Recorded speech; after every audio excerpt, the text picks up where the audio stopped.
Have you ever wondered why wax brands that contain the same ingredients can behave so differently?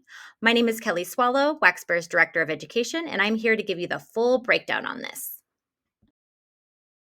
So, now let's talk about what wax is made of and how these ingredients can impact the wax.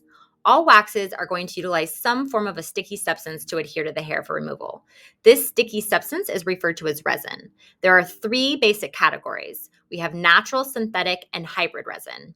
Natural resin is derived from things like beeswax or from the sap of trees. Synthetic resin is fully manufactured from minerals, plastics, or other like materials, and hybrid resin is made from a combination of both synthetic and natural ingredient sources. In addition to the various types of resin, there are also various quality grades which can impact the functioning as well as the cost of the product. Here are a few examples of common resins that are used in depilatory wax. First, we have colophonium, which is derived from the sap of pine trees. This is a naturally occurring resin, which is modified, filtered, and purified to make it suitable for all skin types. Natural resins can vary in quality. However, this is the most refined and highest quality available.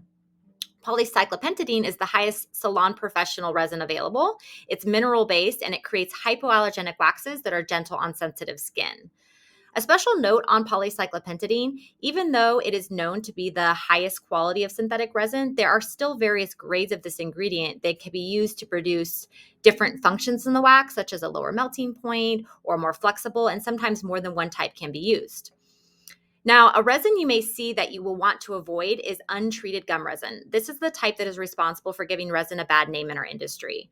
Untreated gum resin is a cheaper alternative to natural resin that is used in fireworks, adhesives, and things like that. Cheaper resins go through no refining or purification process, and they produce lower quality waxes, which are known to cause hypersensitivity, respiratory problems, as well as dermatitis.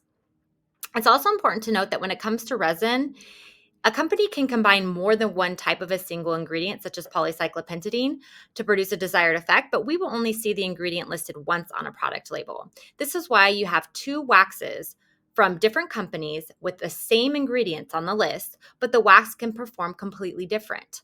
As professionals, we really need to do our homework and gather as much information about a brand and their ingredients to determine the quality and also decide if the wax meets our standards and preferences.